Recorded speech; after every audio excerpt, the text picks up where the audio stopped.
یا جو سفرنامہ آپ پیش کر رہے ہیں سفر کے اندر، سفرنامے کے اندر، آپ اس کا جغرافی ماحول بھی بتائیں. آپ وہ کیفیات بتائیں جس کے دوران سفر ہو رہا ہے. یعنی آپ جس جگہ پر موجود ہیں، جس مقام پر موجود ہیں، جو وقت کون سا ہے، اور اس وہاں کی ثقافت، بدو باش، رہن سہن، طرز زندگی، یہ سارا محل وقوع جو ہے یہ بیان کرنا بھی بہت ضروری ہوتا ہے.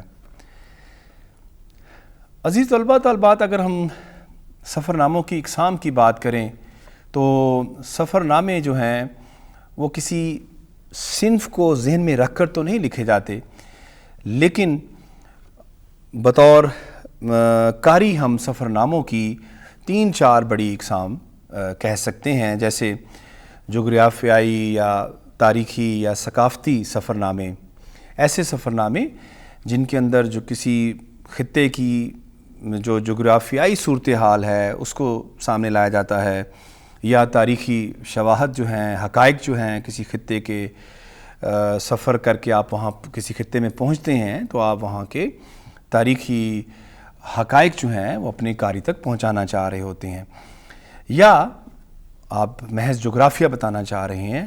مثلا آپ کسی پہاڑی علاقے میں سفر کر رہے ہیں تو آپ پہاڑی جو جغرافیہ ہے وہ آپ اس کو بڑی تفصیل سے بیان کرتے ہیں. وہاں کے جھرنے ہیں، وہاں کی ندیاں ہیں، وہاں کا سبزہ ہے، وہاں کا جو لینڈسکیپ ہے آپ اس کو بیان کریں. اسی طرح آپ صحرائی علاقوں کے سفر نامے ہیں، اسی طرح دور دراز علاقوں کے سفر نامے جو آپ کے خطوں سے مختلف ہوتے ہیں، آپ ان کا جغرافیہ بیان کرتے ہیں. لہٰذا ہم ان کو ثقافتی، جغرافیائی یا تاریخی سفر نامے کہہ سکتے ہیں.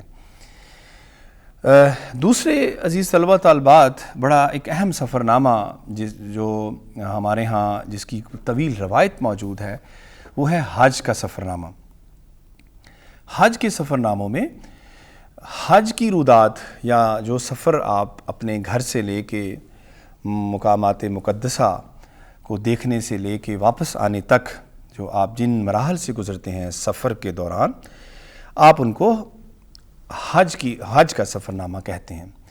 اور حالانکہ وہی مقامات ہوتے ہیں، وہی تجربات ہوتے ہیں، لیکن یہ بڑی ایک دلچسپ حقیقت ہے کہ حج کے سفر نامے مختلف کیفیات کو سامنے لے کے آتے ہیں، اور مختلف تجربات، مختلف حقائق اور عشق و محبت کے جو مرحلے ہیں وہ ہر سفر نامہ نگار کے ہاں مختلف آپ کو دکھائی دیتے ہیں. اردو ادب کی تاریخ میں حج کے سفر ناموں کی بھی ایک طویل روایت موجود ہے.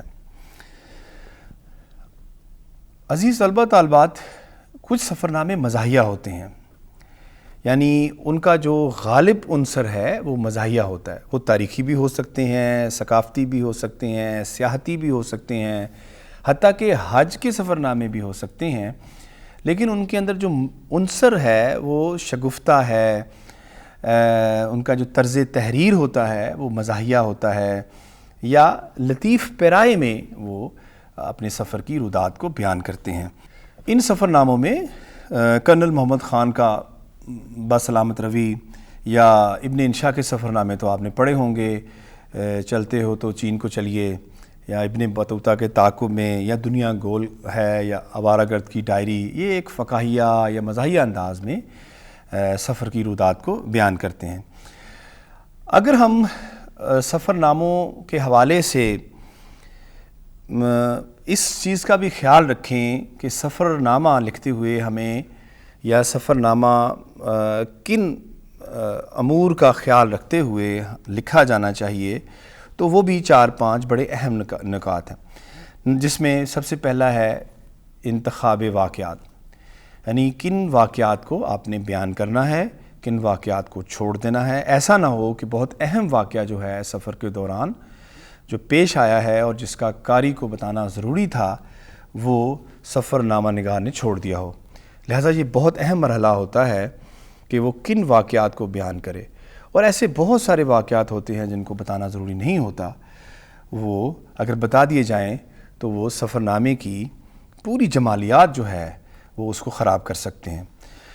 دوسرا ہے کہ کس طرح پیش کرنا ہے واقعات کو، یعنی آپ کی زبان کیسی ہو، آپ کی ترتیب کیسی ہو، اور وہاں پر کوئی کردار آئے ہیں تو ان کرداروں کو کیسے پیش کرنا ہے، مکالمے آئے ہیں تو مکالمے کیسے پیش کرنے ہیں، اگر کوئی مشاہدات بیان کرنا چاہ رہے ہیں تو وہ کیسے آئیں گے۔ یہ سارا جو لکھنے کا جو ڈھنگ ہے یہ بھی سفر نامے پر بہت زیادہ اثر انداز ہوتا ہے۔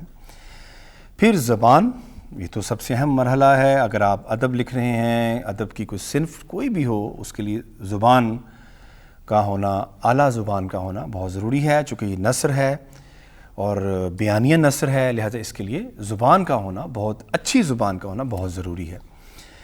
اور سب سے اہم عنصر عزیز طلباء طالبات، جیسے ہم پہلے ذکر کر چکے ہیں کہ سفر کا بذات خود ہونا بہت ضروری ہے۔ ایسا نہیں ہو سکتا کہ آپ نے محض خبر یا کچھ حقائق کا مطالعہ کر کے آپ نے لکھا ہو۔ سفر کا عنصر بہت ضروری ہے۔ سفر ہوگا تب اس کے اندر لکھنے میں بھی جان آئے گی اور پیشکش میں بھی اس کا انداز جو ہے وہ مختلف صورت اختیار کرے گا۔ تو عزیز طلباء طالبات، یہ تھا ہمارا یونٹ سفر نامہ پر۔ ہم نے اس یونٹ میں سفر نامہ کے حوالے سے ایک مختصر جائزہ لیا۔ آغاز میں ہم نے جانا کہ اردو سفر نامہ جو ہے وہ کہاں سے شروع ہوا۔ یوسف کمبل پوش جو تھے وہ پہلے اردو کے سفر نامہ نگار کہلاتے ہیں، اور پھر ایک 20ویں صدی میں ایک پوری روایت ہے اس صدی کے اندر جس میں بہت سارے سفر نامے لکھے گئے۔ آپ ان سفر ناموں کو خود پڑھیے، آپ خود جانیے کہ کون سا سفر نامہ جو ہے وہ حج کا سفر نامہ ہے، کون سا معلوماتی سفر نامہ ہے، کون سا سفر نامہ جو ہے وہ تہذیبی جو اقدار ہیں یا تہذیبی جو روایات ہیں ان کی عکاسی کر رہا ہے، یا کون سا سفر نامہ ہے جس میں افسانوی رنگ جو ہے وہ زیادہ دکھائی دیتا ہے۔ آپ ان سفر ناموں کا انتخاب خود بھی کر سکتے ہیں۔